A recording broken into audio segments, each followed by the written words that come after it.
Assalamualaikum warahmatullahi wabarakatuh. Selamat datang di channel kami, semoga kita semua selalu ada di dalam rahmat Allah Subhanahu wa Ta'ala. Amin ya Rabbal 'Alamin. Pada suatu pagi yang cerah di kota Baghdad, warga dikejutkan oleh suara tangis seorang bayi di tengah pasar. Bayi itu terbaring di atas tikar lusuh di depan pintu toko kain. Orang-orang segera berkumpul, penasaran. Tak lama kemudian, dua wanita datang dan sama-sama mengklaim bahwa bayi itu adalah anaknya. Wanita pertama adalah seorang istri saudagar kaya. Ia mengenakan pakaian indah, wajahnya cantik dan bersih. Ia menangis dengan sopan sambil berkata, "Itu anakku. Ia hilang kemarin saat aku berbelanja di pasar." Wanita kedua tampak sangat sederhana. Bajunya kusam, rambutnya aut-autan, dan wajahnya pucat. Ia adalah seorang pengemis yang tinggal di pinggiran kota. Dengan suara lirih, ia pun berkata, "Bayi itu anakku. Aku dituduh mencurinya padahal aku yang melahirkannya." Keributan itu membuat warga bingung. Bagaimana mungkin dua wanita dari latar belakang berbeda bisa mengaku sebagai ibu dari bayi yang sama? Apakah ini siasat sang pengemis? Atau mungkin istri saudagar itu berbohong? Kasus ini lalu diserahkan kepada hakim kota. Hakim memeriksa mereka selama beberapa jam. Ia memanggil bidan-bidan kota, tapi tidak ada yang tahu siapa sebenarnya yang melahirkan bayi itu. Tak ada saksi, tak ada bukti. Akhirnya, hakim menyerah dan melapor kepada Raja Harun ar-Rasyid. Sang raja pun merasa kebingungan. Ia tidak bisa menghukum seseorang tanpa bukti yang jelas, apalagi ini menyangkut nasib seorang bayi yang belum berdosa. Maka ia pun memanggil Abu Nawas, penasihat cerdik yang selalu punya cara tak terduga. Saat tiba di istana, Abu Nawas mendengarkan cerita dari awal. Ia mengangguk-angguk perlahan, lalu berkata, "Hamba mohon diberi waktu 1 malam. Besok pagi, hamba akan memutuskan siapa ibu yang sebenarnya." Tanda hubung, tanda hubung, tanda hubung. Keesokan harinya, seluruh warga kota berkumpul di balai istana. Dua wanita itu telah hadir.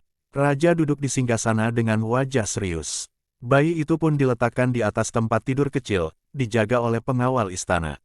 Abu Nawas berdiri di hadapan semua orang. Ia lalu berkata, "Hari ini kita akan menyaksikan keadilan Allah melalui keputusan yang bijak. Tapi keadilan tidak hanya berdasarkan kata-kata.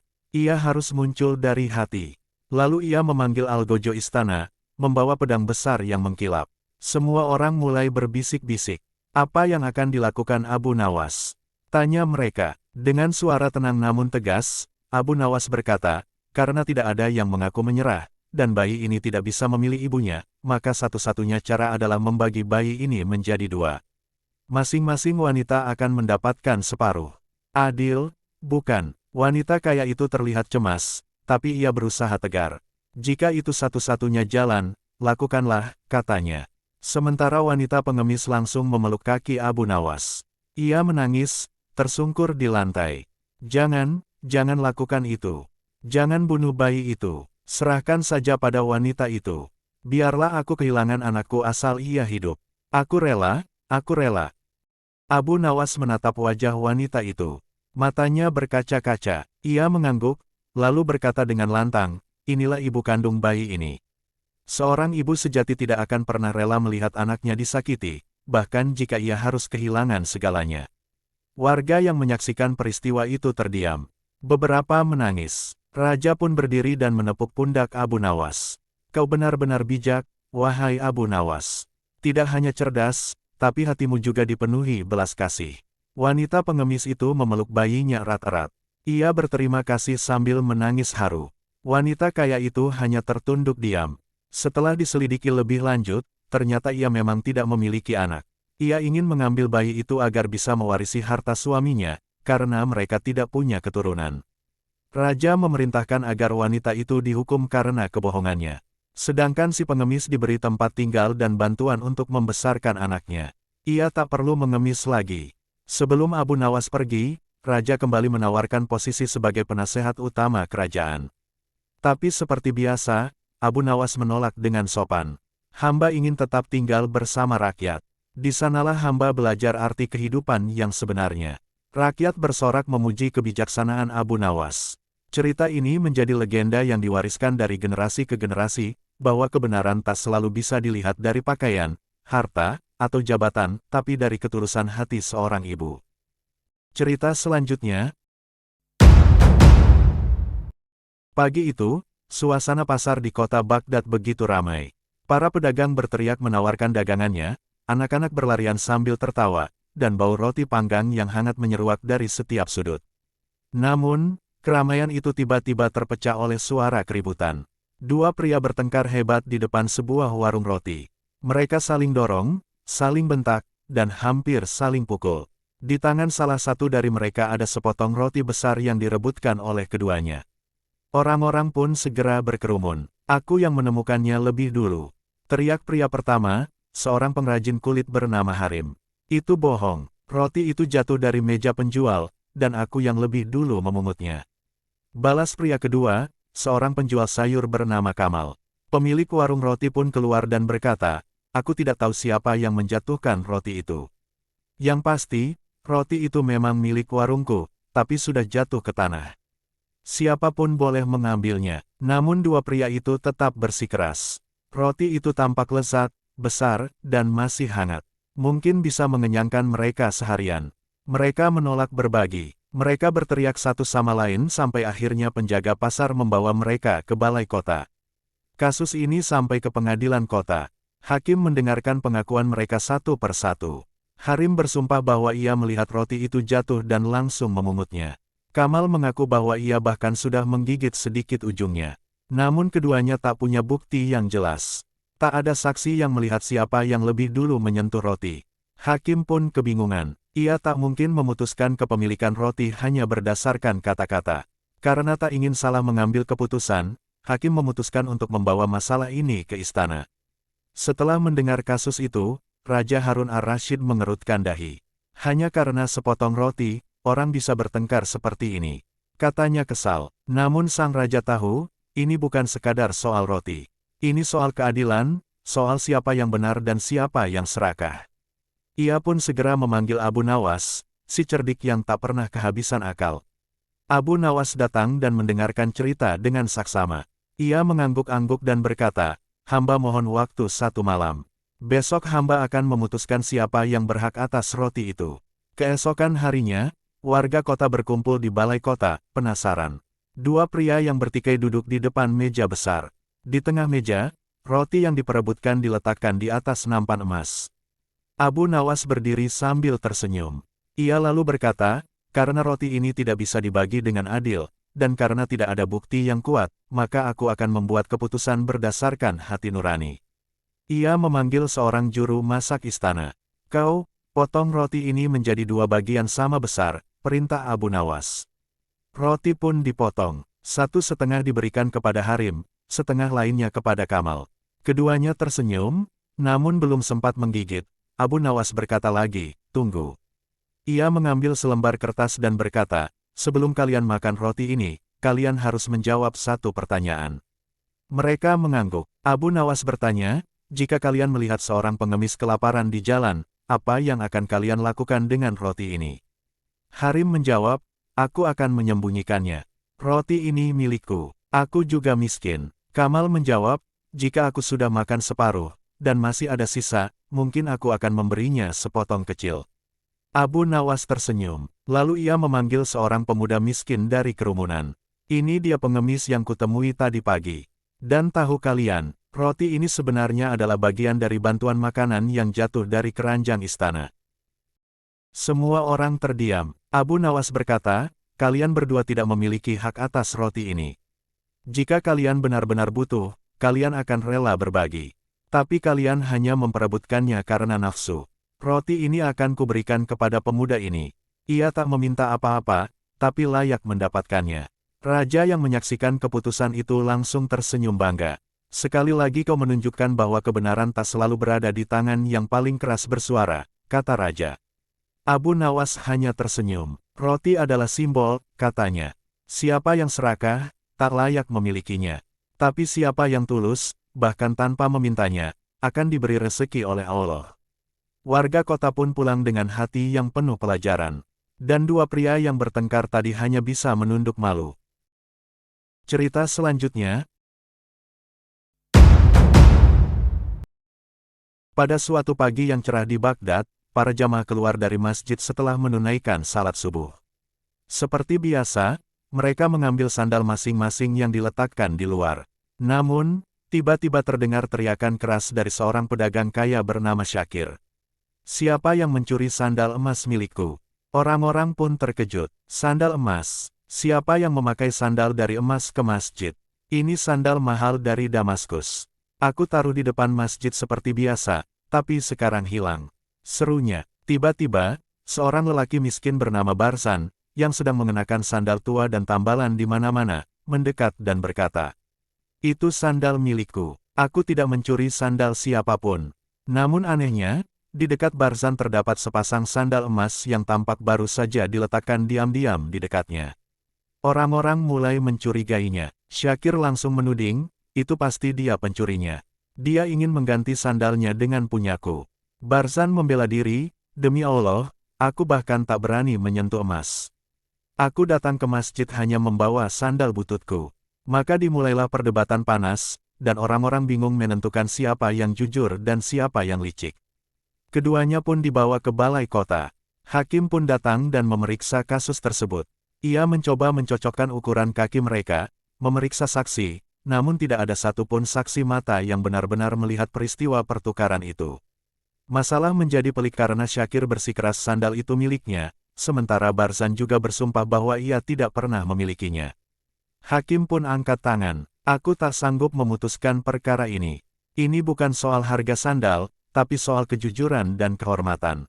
Akhirnya, ia pun menyarankan agar kasus ini dibawa kepada Raja. Raja Harun ar-Rasyid mendengarkan dengan sabar cerita dari hakim. Ia pun memerintahkan agar Abu Nawas dipanggil. Beberapa waktu kemudian, Abu Nawas datang dengan santai, membawa secarik kain dan sebuah kendi air. Raja menjelaskan persoalan sandal tersebut. "Aku ingin kau menyelesaikan ini secepatnya, Abu Nawas. Siapa yang layak memiliki sandal emas itu?" Abu Nawas hanya tersenyum, "Yang mulia, izinkan hamba menyelidiki kasus ini dengan cara hamba sendiri." Di hadapan warga yang berkumpul di istana, Abu Nawas memulai penyelidikannya. Ia memerintahkan agar kedua pria itu duduk berjauhan. Lalu ia berkata, "Dalam kendi ini ada air suci yang dipercaya dapat menunjukkan siapa yang berkata jujur. Siapa yang berbohong akan merasa panas di lidahnya jika ia meminumnya." Syakir tertawa kecil, tampak percaya diri. Barzan hanya menunduk, gelisah. Abu Nawas memanggil pelayan dan menuangkan air ke dalam 2 gelas kecil. "Minumlah." Keduanya meminum. Tidak terjadi apa-apa. Orang-orang mulai bingung. Namun Abu Nawas kemudian berkata, "Baik, karena tidak ada tanda-tanda fisik, kita akan melakukan hal lain. Aku ingin melihat isi rumah kalian berdua. Aku akan datang malam ini, tanpa pemberitahuan." Malam itu, Abu Nawas benar-benar mengunjungi rumah Syakir lebih dulu. Ia melihat rumah besar dengan perabot mahal, lukisan di dinding, dan bahkan pelayan pribadi. Namun ada satu hal yang aneh, tak ada satu sandal pun di rumah itu. Semuanya disimpan rapi, kecuali ruang depan yang kosong. Kemudian ia mengunjungi rumah Barzan. Rumah kecil dari kayu. Abu Nawas disambut istri dan anak-anak Barzan yang berpakaian lusuh. Namun yang menarik, di pojok ruangan tergantung sandal usang yang penuh tambalan, pas dengan yang dikenakan Barzan saat ke masjid. Abu Nawas pun tersenyum. Ia sudah tahu jawabannya. Keesokan harinya, semua berkumpul di balai istana. Abu Nawas maju dan berkata lantang, "Setelah menyelidiki dengan teliti, aku memutuskan bahwa sandal emas ini bukan milik Syakir, dan juga bukan milik Barzan." Semua orang terperangah. Abu Nawas lalu mengangkat sandal emas itu dan berkata, "Sandal ini palsu, bukan emas murni, tapi campuran kuningan yang dilapisi warna emas. Aku sudah mengujinya dengan api semalam." Raja mengangguk. "Lalu siapa pemiliknya?" Abu Nawas tersenyum. "Seseorang meletakkannya dengan sengaja di masjid. Mungkin ingin menjebak orang miskin, atau menciptakan kehebohan. Tapi yang pasti, sandal ini akan dilelang, dan hasilnya akan diberikan pada rakyat miskin. Dan Syakir," lanjut Abu Nawas sambil menatapnya, "kau berkata sandal ini dari Damaskus. Tapi pengrajin Damaskus tak pernah memakai sol kulit tebal seperti ini. Kau berbohong." Syakir tertunduk malu. Rakyat bersorak. Abu Nawas lagi-lagi membongkar kebenaran tanpa menyakiti siapapun. Barzan pun diberikan hadiah oleh raja, sepasang sandal baru yang nyaman, serta sedikit uang untuk membantu keluarganya. Raja tersenyum kepada Abu Nawas. Bagaimana kau bisa tahu bahwa Barzan tak bersalah? Abu Nawas menjawab, orang miskin tak akan menyentuh emas karena tahu ia tak mampu membelinya. Tapi orang serakah akan rela memfitnah demi sesuatu yang bahkan bukan miliknya. Semua pun bertepuk tangan, dan seperti biasa, ketika Raja hendak mengangkat Abu Nawas menjadi penasihat istana, ia menjawab, "Ampun tuanku, hamba lebih suka menjadi rakyat biasa, yang bebas berkata jujur kapan saja." Cerita selanjutnya. Pagi itu, suasana pasar Baghdad heboh luar biasa. Di tengah kerumunan, seorang pria bernama Jafar berteriak, kerbaunya bisa menghitung. Orang-orang pun berkumpul. Seekor kerbau besar berdiri dengan kalung lonceng dan cat hitam di hidungnya. Jafar memerintahkan, "Kerbau, berapa 2 tambah 2? Kerbau mengangguk 4 kali. Orang-orang bersorak, "Berapa 7 dikurang 3? Kerbau mengangguk 4 kali. Berapa 10 dibagi 2? 5 anggukan." Semua tercengang. Ajaib, ini kerbau berhitung. Tiba-tiba, datanglah seorang pria tua, mantan pedagang, yang berkata sinis, "Ini pasti tipu-tipu." Namun Jafar menjawab, kalau tidak percaya, bawa ke Abu Nawas. Bahkan dia pun tak akan bisa membantah kejeniusan kerbauku. Keesokan harinya, Abu Nawas mendengar kabar itu dan menyamar sebagai pembeli dari luar kota. Ia datang dengan jubah lusuh dan berkata, "Aku dengar kau punya kerbau pintar. Aku ingin beli." Jafar tersenyum licik, "Harganya mahal, 100 dinar. Kalau memang bisa menghitung, aku bayar 2 kali lipat," kata Abu Nawas. "Silakan tanya," ujar Jafar penuh percaya diri. Abu Nawas mendekat, lalu bertanya, "Berapa 2 kali 2? Kerbau mengangguk 4 kali. 5 tambah 5, 10 kali anggukan. 100 dikali 0. Kerbau tetap diam. Abu Nawas berpura-pura terkesan. "Luar biasa. Besok aku akan membayar dan bawa dia pulang." Namun, sebelum hari berikutnya datang, Abu Nawas membuat pengumuman. Kerbau ini penipu. Dia tak bisa menghitung, hanya diberi kode oleh tuannya. Kerumunan mulai gaduh. Jafar marah, "Kau hanya iri." Abu Nawas membawa masalah ini ke hadapan Raja Harun ar-Rasyid. Raja tertarik. Ia pun memerintahkan digelar pengadilan terbuka untuk seekor kerbau. Di depan istana, Abu Nawas meminta izin untuk menunjukkan cara kerja kerbau itu. "Yang mulia, kerbau ini tidak bisa menghitung. Ia hanya dilatih menggoyang kepala berdasarkan isyarat." "Buktinya?" tanya Raja. Abu Nawas membawa sepanci rumput dan sebuah tongkat. Lalu, saat Jafar berdiri di samping kerbau, Abu Nawas menyuruhnya menjawab soal. 7 ditambah 5. Saat kerbau mengangguk 12 kali, Abu Nawas berlari cepat dan menyingkap jubah Jafar. Ternyata ada paku kecil tersembunyi di sandalnya, yang ia injakkan diam-diam ke kaki kerbau untuk membuatnya mengangguk. Rakyat bersorak. Jafar pun tertangkap basah. Raja tertawa terbahak-bahak. "Hebat sekali, Abu Nawas. Tapi bagaimana kau tahu ada paku di sandalnya?" Abu Nawas menjawab, "Tak ada binatang yang bisa berhitung, tapi banyak manusia yang pandai menipu, apalagi kalau ingin uang cepat." Jafar dihukum membersihkan kandang istana selama sebulan. Dan kerbau, karena dianggap ikut menipu, ia dihadiahi 1 karung jerami, dan sebuah papan nama yang ditaruh di kandangnya. Kerbau yang pintar, tapi pemiliknya lebih pandai menyesatkan. Sejak hari itu, Abu Nawas dikenal bukan hanya bijak, tapi juga anti tipu-tipu pasar. Banyak penipu yang akhirnya insaf karena takut dibongkar. Rakyat pun berkata, Abu Nawas bisa mengalahkan raja, setan, bahkan kerbau pintar, asal jangan disuruh berhitung dengan istri, itu baru sulit. Cerita selanjutnya. Suatu hari, setelah salat Jumat di Baghdad, banyak warga melihat seorang pengemis duduk di depan masjid besar. Ia tampak lusuh, lelah, dan mengenakan jubah yang aneh, bersinar keemasan dan penuh tambalan. Pengemis itu berkata lirih kepada setiap orang yang lewat, "Aku diturunkan dari langit, aku malaikat yang dihukum, bantulah aku kembali ke surga." Beberapa orang tertawa, sebagian iba, tapi tak ada yang berani mengusirnya karena khawatir ia benar-benar makhluk langit. Akhirnya, kabar ini sampai ke telinga sang raja. Raja Harun ar-Rasyid datang sendiri, ditemani para menteri dan pengawal. Ia melihat pengemis itu dan bertanya, "Kalau kau memang malaikat, mana sayapmu?" Si pengemis menjawab, sayapku dititipkan ke langit, tapi jubah ini bukti bahwa aku utusan Tuhan. Jubah itu memang unik, penuh sulaman emas dan manik-manik.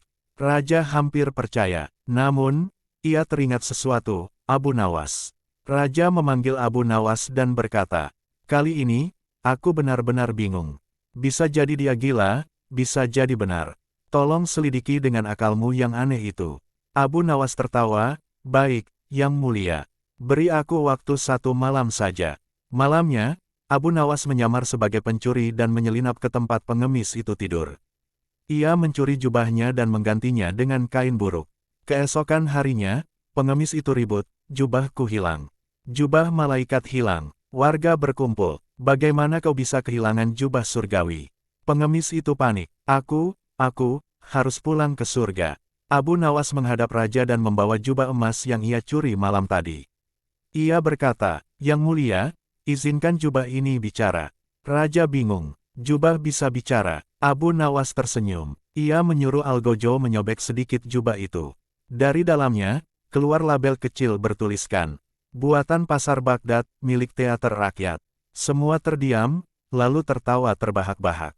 Rupanya pengemis itu dulunya adalah aktor sandiwara yang kabur dari rombongan dan menyamar jadi malaikat untuk mendapat simpati dan uang. Raja tertawa dan berkata, Abu Nawas, lagi-lagi kau menelanjangi kebodohan manusia. Pengemis itu dihukum bekerja sebagai pelayan di rumah sakit jiwa, agar bisa bertemu malaikat-malaikat lain yang senasib. Abu Nawas berkata kepada rakyat, kalau ada malaikat turun ke bumi, pasti bukan untuk minta sedekah, tapi untuk menguji siapa yang mudah dibodohi. Rakyat pun menambahkan, dan hanya Abu Nawas yang bisa membedakan malaikat, manusia, atau aktor gagal. Cerita selanjutnya.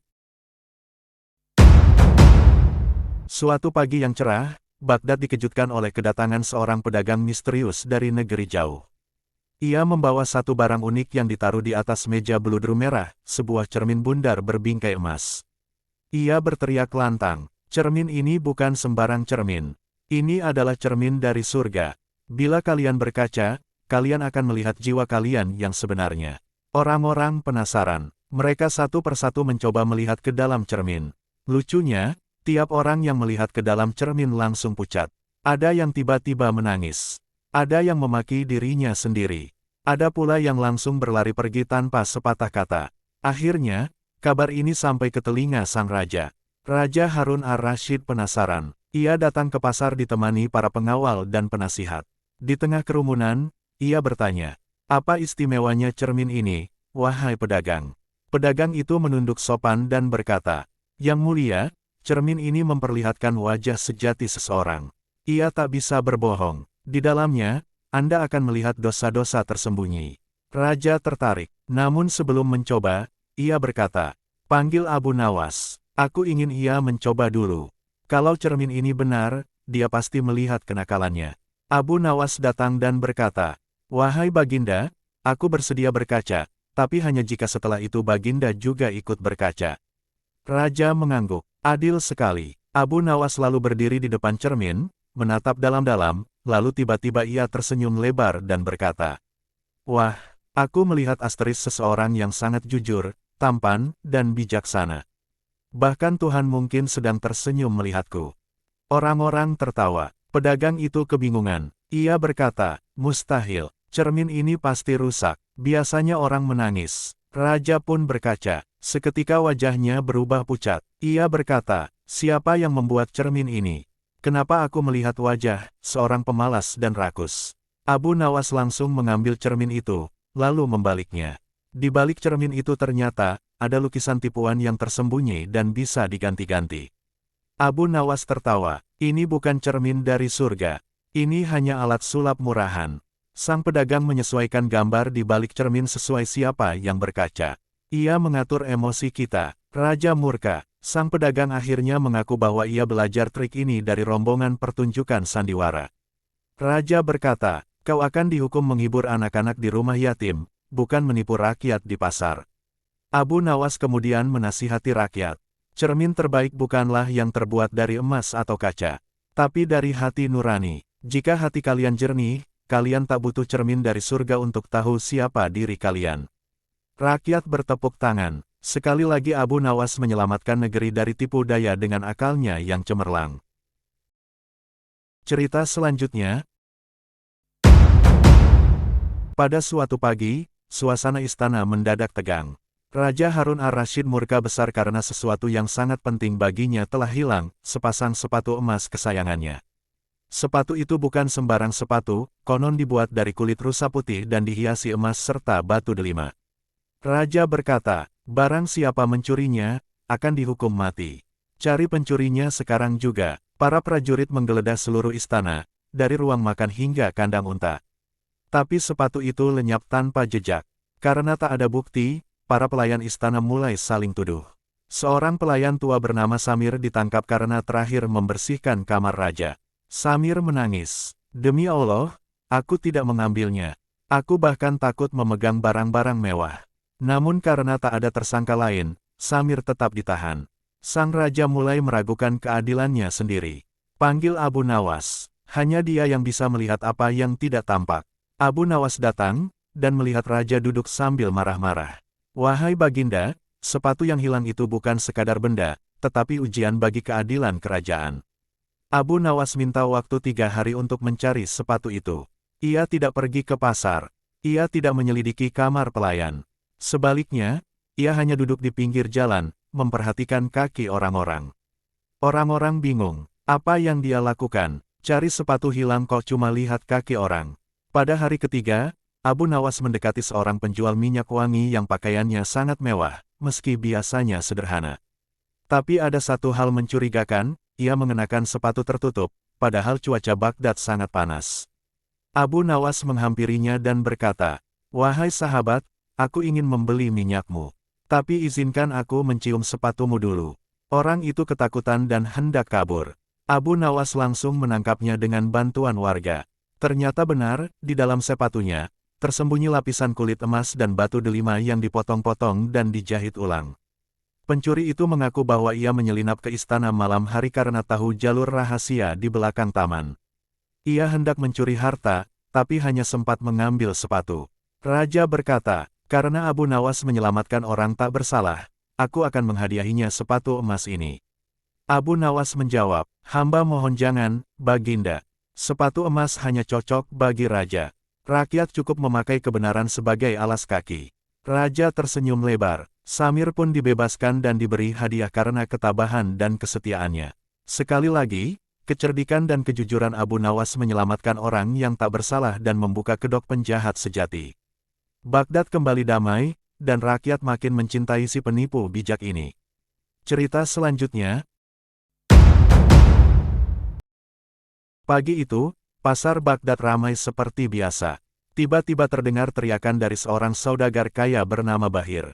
Celaka, ember ajaibku hilang airnya. Orang-orang tertawa. Air menghilang, ember bocor kali. Tapi Bahir bersikeras. Ia punya ember khusus dari Persia yang katanya bisa menyimpan air tanpa pernah habis, karena konon airnya berasal dari mata air zamrud di bawah tanah.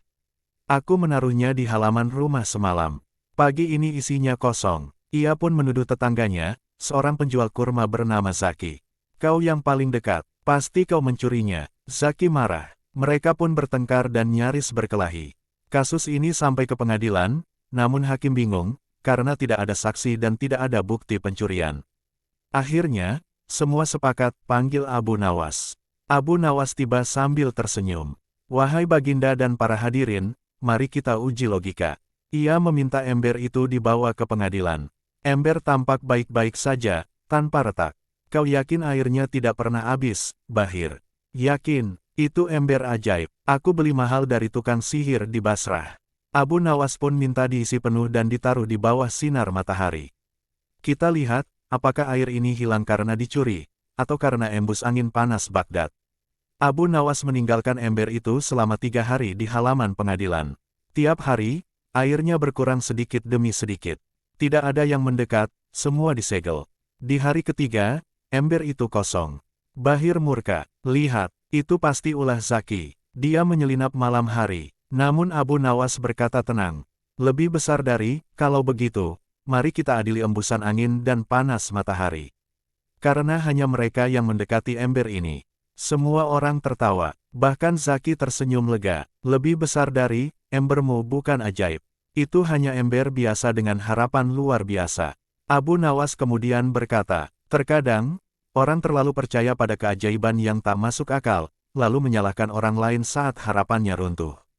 Raja Harun ar-Rasyid bertepuk tangan. Ia memuji Abu Nawas karena mampu menyelesaikan masalah tanpa menghukum orang yang tak bersalah.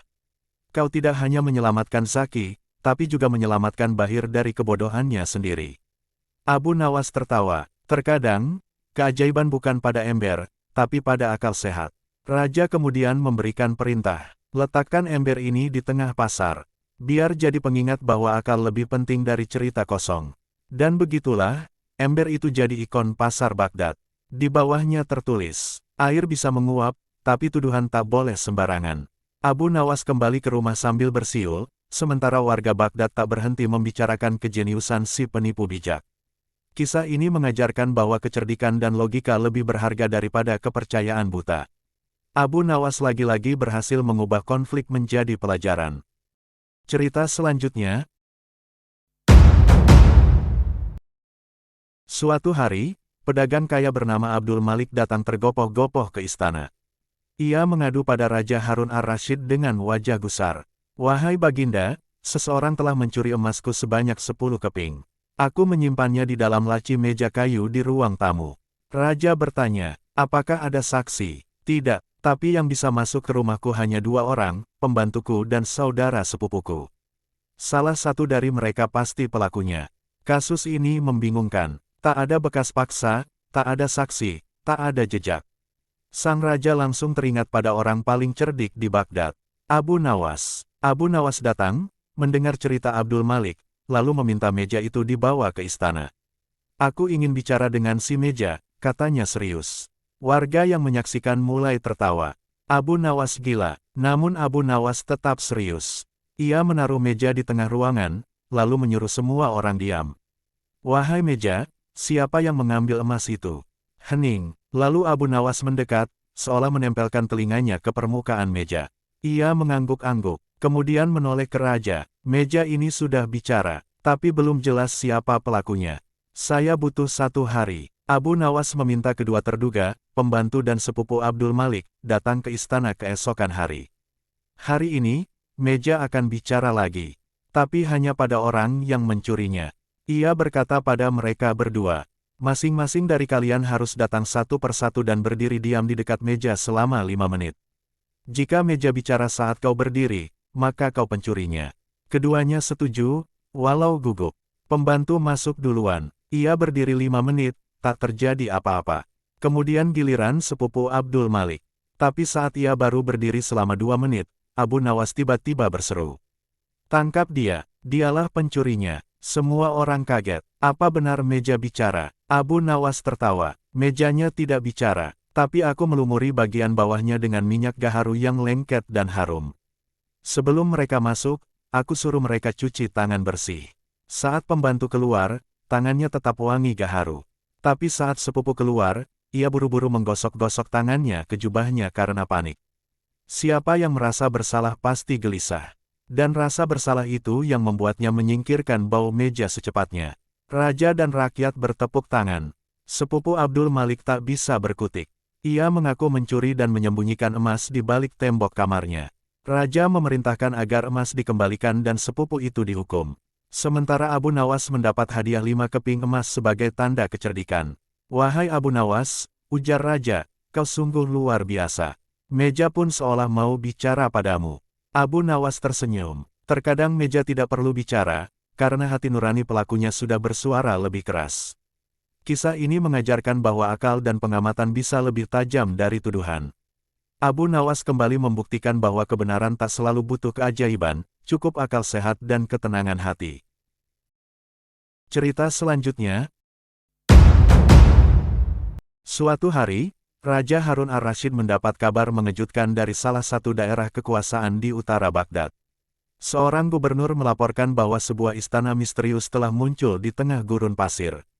Istana itu muncul begitu saja seperti tumbuh dari dalam tanah, tanpa pernah dibangun oleh tangan manusia. Yang lebih aneh lagi, Semua orang yang masuk ke dalam istana itu berubah menjadi pendiam, pemurung, bahkan gila.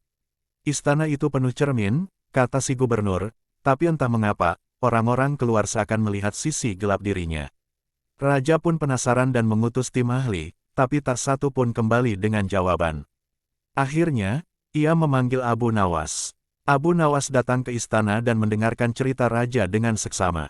Saya ingin kau menyelidiki istana itu. Bukan hanya melihatnya, tapi mengungkap rahasianya, titah raja. Abu Nawas menerima tugas itu, walau dalam hatinya bertanya-tanya. Bagaimana mungkin sebuah istana cermin membuat orang kehilangan akalnya? Ia berangkat bersama rombongan kecil, ditemani seorang penulis istana dan seorang ahli bangunan. Setelah perjalanan 3 hari ke arah gurun utara, mereka akhirnya tiba di tempat itu. Istana itu memang aneh. Tak ada dinding batu, hanya lapisan cermin yang menyatu. Terlihat besar dari luar, tapi bentuknya berubah-ubah seperti fatamorgana. Abu Nawas melangkah masuk, dan seketika ia melihat ribuan bayangan dirinya dalam berbagai posisi. Ada yang tertawa, ada yang menangis, bahkan ada yang tampak marah dan jahat. Suaranya sendiri terpantul-pantul seperti ejekan. Kau datang karena sombong. Kau pikir kau paling pintar, iya. Ia mulai merasakan kegelisahan, tapi ia segera menutup mata dan duduk bersila, berzikir pelan untuk menenangkan diri. Abu Nawas keluar dan menyadari sesuatu. Ia mencoba bertanya pada penduduk sekitar. Apakah ada yang bisa masuk dan tetap waras? Ada satu orang, seorang kakek buta. Aku tak bisa melihat cermin, nak. Jadi aku tak melihat apapun selain pantulan suara dan angin gurun. Bagiku, istana itu kosong. Abu Nawas berpikir dalam-dalam. Istana ini bukan mengutuk. Ia hanya memantulkan apa yang ada dalam diri orang yang masuk. Ketika ia hendak kembali ke Baghdad, salah satu pengawalnya mencoba membunuhnya di malam hari. Abu Nawas selamat, dan menangkap si pelaku. Mengapa kau menyerangku? Karena aku melihat diriku membunuhmu di dalam cermin. Dan aku yakin itulah takdirku. Abu Nawas sadar, cermin tidak menyihir, tapi ia membuat orang percaya bahwa bayangan buruk mereka adalah kenyataan. Kembali ke Baghdad, Abu Nawas menyampaikan semuanya pada raja. Istana itu bukan terkutuk. Ia seperti hati manusia, jika kotor, maka semua yang dilihat akan tampak gelap. Raja bertanya, lalu bagaimana solusinya? Abu Nawas menjawab, hancurkan bagian tengahnya. Buat satu ruangan tanpa cermin, agar orang bisa menenangkan pikirannya lebih dulu sebelum melihat bayangannya. Raja menyetujui dan mengirim tim untuk merombak istana itu. Tapi sebelum renovasi dimulai, muncul seorang dukun sakti dari negeri tetangga yang berkata, "Jangan sentuh istana itu tempat suci roh leluhur. Jika dirusak, Baghdad akan runtuh." Warga mulai percaya, mereka menolak rencana Abu Nawas. Bahkan sebagian meminta raja mengangkat sang dukun menjadi penasihat spiritual kerajaan. Untuk membuktikan bahwa sang dukun hanyalah penipu, Abu Nawas menyamar sebagai orang miskin dan meminta berkah dari si dukun. Ia berpura-pura kerasukan dan memohon agar sembuh. Si dukun pun melakukan ritual aneh dan meminta bayaran emas 10 keping. Abu Nawas langsung membuka penyamarannya dan meneriakkan, "Engkau penipu, bukankah roh suci tidak butuh emas?" Orang-orang pun mulai ragu pada si dukun. Akhirnya raja memerintahkan renovasi dilanjutkan. Istana cermin itu diubah menjadi tempat refleksi batin, ruang tenang sebelum masuk, tempat doa, dan cermin-cermin diberi bingkai agar tidak saling memantul gila. Tempat itu diubah menjadi semacam pusat meditasi dan introspeksi diri. Abu Nawas berkata kepada raja, "Cermin hanyalah alat, tapi hati manusialah yang membuat pantulan itu berarti buruk atau baik." Beberapa minggu kemudian, raja mengundang Abu Nawas makan malam dan bertanya, "Apakah kau sendiri pernah takut melihat bayanganmu di cermin itu?" Abu Nawas tersenyum, "Pernah, tapi aku sadar, yang kulihat bukan setan, melainkan diriku sendiri ketika lupa bersyukur." Raja kagum. Ia pun menetapkan bahwa istana itu akan dinamai Bait al-Zil, rumah bayangan. Dan nama Abu Nawas kembali harum di seluruh Baghdad. Cerita ini membawa pesan bahwa takut terhadap apa yang kita lihat dalam diri sendiri adalah awal dari kegilaan. Namun, jika hati dibersihkan dengan jujur dan berani, tak ada cermin yang bisa menakut-nakuti. Cerita selanjutnya. Pada suatu hari, sebuah keluarga kaya di kota Baghdad kehilangan kepala keluarganya, seorang saudagar besar yang sangat dihormati. Saudagar itu wafat secara tiba-tiba dan meninggalkan harta yang sangat banyak, rumah besar, perhiasan emas, kebun kurma yang luas, dan 17 ekor unta yang sangat sehat dan kuat. Namun, ia hanya meninggalkan satu surat wasiat yang berisi pembagian harta kepada 3 anak laki-lakinya. Dalam wasiat tersebut tertulis jelas, anak sulungku harus menerima setengah dari semua untaku. Anak keduaku menerima sepertiga dari unta. Dan anak bungsuku menerima 1/9 dari unta yang kumiliki. Ketiga anak itu pun berkumpul untuk membagi 17 ekor unta sesuai wasiat. Tapi ketika mereka mulai menghitung, mereka menyadari sesuatu yang ganjil. Setengah dari 17 adalah 8,5. Sepertiga dari 17 adalah 5,666. 1/9 dari 17 adalah 1,888. Mereka pun bingung, tidak mungkin membagi unta dengan nilai pecahan. Tidak ada dari mereka yang mau mengorbankan seekor unta untuk dipotong-potong. Mereka pun mulai bertengkar, saling curiga, bahkan nyaris saling bermusuhan. Berita tentang pertengkaran ini akhirnya sampai ke telinga raja. Raja yang baru saja menghadapi beberapa perkara sulit tidak ingin masalah ini menjadi lebih besar. Maka ia mengirim prajurit untuk membawa ketiga saudara itu ke istana, bersama dengan 17 ekor unta tersebut. Namun setelah mendengarkan permasalahan mereka, Raja pun mengernyit bingung. Bagaimana bisa, jika aku paksakan, pasti ada unta yang harus dikorbankan. Tapi jika tidak, mereka akan terus bertengkar. Raja pun akhirnya teringat akan satu nama, Abu Nawas. Seperti biasa, Abu Nawas dipanggil ke istana. Ia datang dengan pakaian sederhana, wajah santai dan senyuman hangat. "Wahai Baginda, ada apa gerangan memanggil hamba kali ini?" tanyanya. Raja pun menjelaskan permasalahan warisan yang membingungkan ini. Abu Nawas hanya tertawa kecil lalu berkata, "Baginda, beri hamba waktu sejenak. Bolehkan hamba membawa seekor unta milik hamba sendiri?" Raja mengizinkan. Abu Nawas pun membawa seekor untanya yang tua dan tidak terlalu besar. Sekarang, jumlah unta menjadi 18 ekor. Lalu dengan tenang Abu Nawas berkata, "Anak sulung mendapat setengah dari 18 sama dengan 9 ekor unta. Anak kedua mendapat sepertiga dari 18 sama dengan 6 ekor unta. Anak ketiga mendapat 1/9 dari 18 sama dengan 2 ekor unta." Lalu ia bertanya kepada para pewaris, "Apakah kalian sudah puas dan adil merasa dengan pembagian ini?" Ketiga anak itu saling menatap. Mereka menghitung. Jumlah seluruh unta yang dibagikan adalah 9 plus 6 plus 2 sama dengan 17 ekor. 1 ekor unta yang tersisa adalah milik Abu Nawas. Ia pun mengambil kembali untanya dan tersenyum. "Wasiat ayah kalian terpenuhi. Tidak ada yang merasa dirugikan. Dan tidak ada unta yang perlu dipotong." Raja pun kagum bukan main. Bagaimana mungkin perhitungan yang semula mustahil diselesaikan dengan hanya menambah 1 ekor unta? Abu Nawas hanya berkata, "Terkadang, yang kita butuhkan bukan jawaban rumit, tapi sudut pandang yang berbeda." Ketiga anak saudagar itu pun bersujud syukur. Mereka menyadari bahwa keserakahan dan keinginan untuk benar sendiri hampir saja menghancurkan hubungan keluarga mereka. Mereka berjanji akan menjaga warisan ayah mereka dengan damai dan kebersamaan. Raja, sekali lagi, memuji Abu Nawas dan menawarkan jabatan sebagai penasihat utama kerajaan. Namun, seperti biasa, Abu Nawas hanya menunduk dan menolak dengan hormat, "Hamba hanya ingin menjadi rakyat biasa, Baginda. Biarlah akal sehat dan kejujuran tetap menjadi teman hamba dalam menjalani hidup."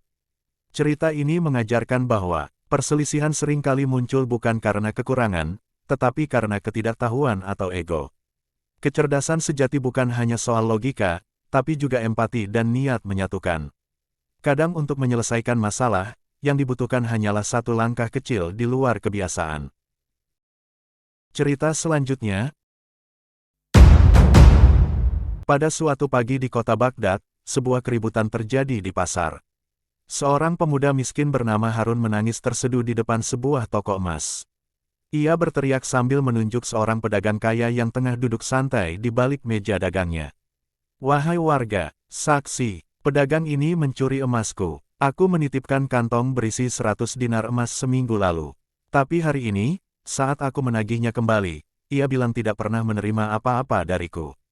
Pedagang itu, bernama Mahzum, justru tenang dan tidak menunjukkan rasa bersalah sedikitpun.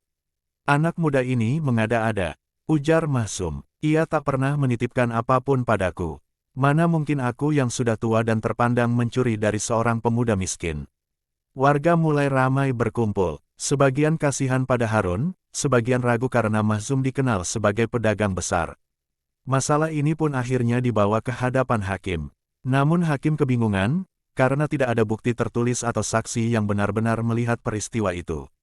Harun bersumpah dengan air mata bahwa ia menitipkan emas itu, dan Mahzum bersumpah bahwa itu tidak pernah terjadi. Kalau aku menjatuhkan hukuman tanpa bukti, bisa jadi fitnah, kata sang hakim, tapi kalau aku biarkan, anak muda ini bisa jadi korban ketidakadilan. Akhirnya, hakim meminta izin kepada raja untuk membawa kasus ini ke istana. Raja pun, yang sudah sering dibantu oleh Abu Nawas dalam perkara pelik, segera memanggilnya. Abu Nawas datang ke istana dengan santai, seperti biasa, tanpa membawa buku hukum atau saksi. Hanya akal sehat dan kepandaiannya. Raja lalu menceritakan inti perkara ini, dan Abu Nawas pun minta agar keduanya hadir keesokan hari di aula istana. Hari berikutnya, Harun dan Mahzum datang. Banyak warga ikut menyaksikan. Abu Nawas tersenyum tipis. "Wahai Mahzum, aku percaya kau orang yang terhormat," katanya dengan suara lembut. "Namun demi keadilan, izinkan aku bertanya, jika benar engkau tidak menerima kantong emas itu, mungkinkah engkau salah ingat?" Mahzum menjawab tenang, "Tidak mungkin. Aku orang yang sangat teliti. Tidak ada seorang pun menitipkan kantong emas padaku minggu lalu." "Begitu," kata Abu Nawas. "Dan Harun, kau yakin menitipkannya di toko Mahzum, bukan di tempat lain?" Harun mengangguk cepat. "Aku bahkan meletakkannya di bawah kursi kayu di ruang belakang. Ia menyuruhku menaruh di situ karena saat itu toko sedang ramai." Abu Nawas pun meminta Mahzum duduk di kursi. "Aku ingin kau duduk di tempat seperti saat menerima titipan." Mahzum menurut. Lalu Abu Nawas meminta semua orang tenang dan menatap Mahzum yang duduk. Lalu ia berkata kepada seorang pelayan, "Pergilah ke toko Mahzum sekarang juga. Periksa di bawah kursi kayu di ruang belakang. Lihat apakah ada sesuatu di sana." Mendadak wajah Mahzum berubah. Ia tersentak. "Tunggu, tidak perlu, maksudku, itu, ruang belakangku sudah dibersihkan. Tak mungkin ada apa-apa." Abu Nawas tidak menyahut. Ia hanya menatap tajam, sementara pelayan segera pergi. Tak lama kemudian, pelayan kembali sambil membawa sebuah kantong lusuh berisi dinar emas. Semua mata terbelalak. Harun langsung mengenali kantong itu sebagai miliknya. "Itu milikku." Aku menandai ujung kantong itu dengan benang biru. Mahzum terdiam. Ia tahu ia telah kalah. Wajahnya pucat pasi. Raja berdiri dari tahtanya. Sungguh licik. Jika bukan karena kecerdikan Abu Nawas, kebenaran takkan pernah terungkap. Namun Abu Nawas menengahi. "Baginda, izinkan hamba berbicara." Ia memandang Mahzum dan Harun. "Mahzum, kau orang kaya. Harun orang miskin. Tapi lihat bagaimana kerakusan menggelapkan nuranimu. Namun, jika kau bersedia mengakui kesalahanmu dan mengganti kerugian dengan baik, mungkin Harun bersedia memaafkan." Harun menunduk. "Aku tak ingin dia dipenjara. Tapi aku ingin keadilan ditegakkan. Jika ia mengaku dan mengembalikan milikku, aku akan memaafkannya." Mahzum, dengan penuh malu, bersujud dan mengaku salah. Ia bahkan memberikan tambahan 20 dinar sebagai ganti rugi. Raja pun memerintahkan agar Mahzum membayar denda kepada negara dan bersumpah tidak akan mengulangi perbuatannya. Raja memuji Abu Nawas atas kebijaksanaan dan kecerdasannya. "Abu Nawas, engkau sekali lagi menyelamatkan martabat keadilan." Namun seperti biasa, Abu Nawas hanya tersenyum. "Hamba hanya ingin melihat kebenaran berjalan di tengah dunia yang sering kabur batas antara dusta dan kejujuran." Cerita itu menyebar ke seluruh Baghdad. Bukan hanya tentang pemuda miskin yang akhirnya mendapatkan haknya, tetapi tentang kecerdasan seorang pria sederhana bernama Abu Nawas yang mampu membongkar kebohongan tanpa kekerasan, hanya dengan logika dan akal sehat. Ketika kebenaran sulit dibuktikan, kejelian dan cara berpikir yang kreatif bisa membuka jalan keadilan. Keserakahan bisa menjatuhkan kehormatan. Meminta maaf dan memperbaiki kesalahan adalah langkah penting menuju keadilan sejati. Cerita selanjutnya. Pada suatu hari, Raja Baghdad merasa sangat senang karena pasukan perangnya baru saja kembali dari pertempuran dalam keadaan menang. Sebagai bentuk syukur, Raja mengadakan jamuan besar dan membagikan hadiah kepada orang-orang yang berjasa di kerajaannya. Salah satu yang mendapat penghargaan adalah Abu Nawas. Abu Nawas, kata raja, karena kebijaksanaan dan pertolonganmu yang telah menyelesaikan banyak persoalan negeri ini, aku memberimu hadiah seekor kuda kerajaan. Kuda tercepat, terlatih, dan sangat langka. Abu Nawas tersenyum dan berterima kasih. Ia membawa pulang kuda itu dengan penuh hati-hati. Namun keesokan paginya, ketika Abu Nawas ingin memberi makan kudanya, kandangnya kosong. Kudanya hilang. Ia mencari ke seluruh penjuru kota, tetapi tak ditemukan. Abu Nawas pun melapor ke istana. Baginda, kuda hadiah dari Anda telah hilang malam tadi. Aku yakin, telah dicuri. Raja pun marah. Ia langsung memerintahkan agar seluruh penjaga kota menyelidiki kasus pencurian kuda tersebut. Setelah beberapa hari, penyelidikan menunjukkan bahwa tidak ada jejak perusakan pada kandang. Ini aneh, kata raja. Jika kandang tidak rusak, kuda itu tidak mungkin dicuri, kecuali pencurinya adalah orang yang bisa masuk dengan mudah. Raja pun memanggil kembali Abu Nawas. Aku mencurigai sesuatu. Bagaimana jika kau sendiri yang menjual kudaku lalu pura-pura melapor bahwa kuda itu hilang? Abu Nawas terkejut, tapi ia tahu, jika ia membela diri tanpa bukti, ia akan dianggap bersalah. Raja memutuskan untuk menguji kejujuran Abu Nawas. Abu Nawas, kata raja, karena kau dituduh mencuri dan tidak bisa membuktikan bahwa kau tidak bersalah, aku membuatkan ujian bagimu. Jika engkau lolos, maka kau bebas dari hukuman. Apa ujian itu, Baginda? Tanya Abu Nawas. Dalam waktu 3 hari, kau harus membawa kepadaku pencuri kudamu, tanpa boleh menyebut-nyebut siapapun tanpa bukti. Jika tidak, kau akan dipenjara atas tuduhan penipuan. Abu Nawas hanya mengangguk tenang, meskipun dalam hatinya cemas. Ia hanya punya 3 hari. Malam itu, Abu Nawas tidak tidur. Ia berpikir keras. Kemudian ia mendapat ide. Keesokan paginya, ia pergi ke pasar dan membuat pengumuman. Wahai warga Baghdad, telah datang ke dalam mimpi Abu Nawas, sebuah wahyu, barang siapa yang pernah mencuri, menipu, atau berbuat curang, akan terlihat berkumis merah saat duduk di bawah pohon kurma di alun-alun kota. Berita ini menyebar sangat cepat.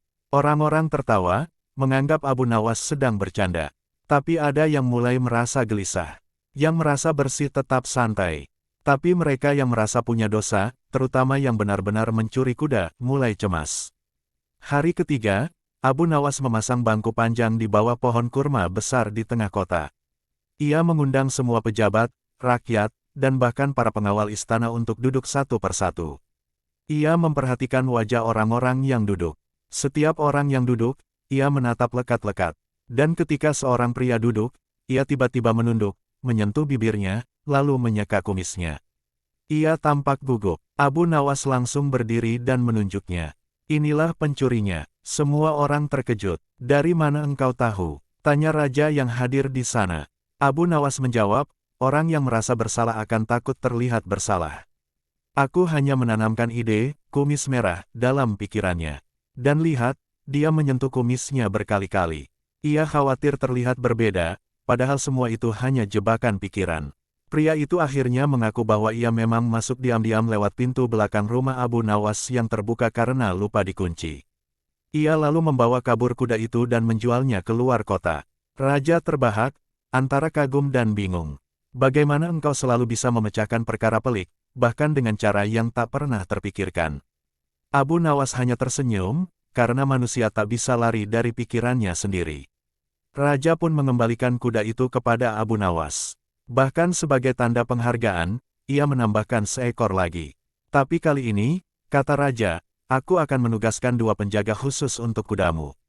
Bukan untuk menjaganya dari pencuri, tapi untuk memastikan tidak ada kisah baru darimu minggu depan. Katanya sambil tertawa, orang yang bersalah akan membawa rasa bersalahnya sendiri. Kejujuran dan kecerdikan dapat menyelamatkan seseorang bahkan dari tuduhan yang sulit dibantah.